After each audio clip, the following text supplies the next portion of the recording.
ఈ విధ మాత్మలను తెలిసి ఇప్పుడు సజ్జన సంగముల్ జగత్పావనమైన నీ గుణగతామృత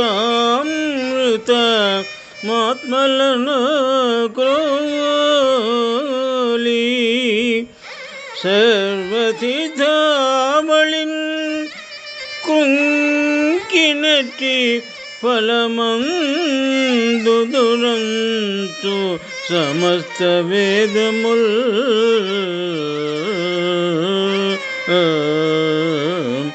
వావిరిన్ పల్కున్ కావునను వారలు ధన్యులు మాన్యులు తములు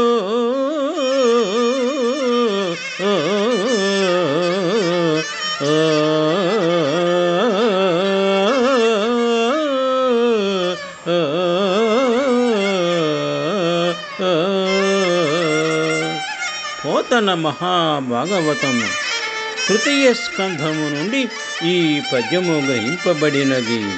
సందర్భము: విష్ణు అంశ సంభూతుడైన కపిలాచార్యునితో మాతృమూర్తి దేవహూతి ఈ విధముగా సమాధానము తెలియపరచినది.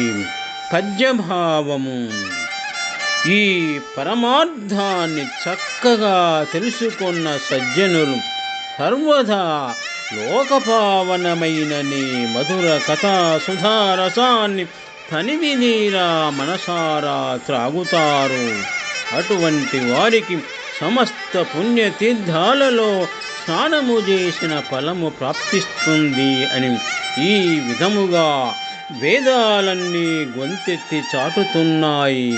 అందువల్ల అటువంటి మహనీయులే మాననీయులు, ఉత్తములు, సాధుసత్తములు అని భక్తియోగ ప్రభావితమైన దేవహూతి కుమారునితో ఈ విధముగా భక్తి సుధలను కురించి విశదముగా సంతృప్తి చెంది తెలియపరచినది.